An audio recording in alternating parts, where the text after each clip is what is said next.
কয়া যায় আমার কবিতা হইল, আমার কবিতা ওই দেখা যায় তাল গাছ হবে না, আমার কবিতা হবে ওই দেখা যায় কবরস্থান, ওই আমাদের ঘর, ওইখানেতে থাকতে হবে সারা জীবন ভর।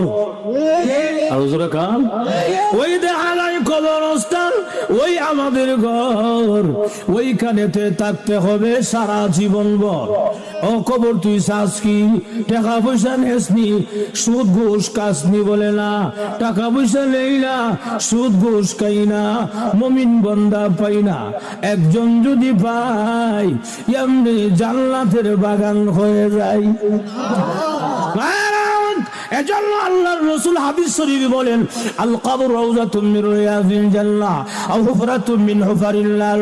কবরটা কারোর জন্য জাহান্নামের গাড়া হবে, আবার কারোর জন্য জান্নাতের বাগান হবে।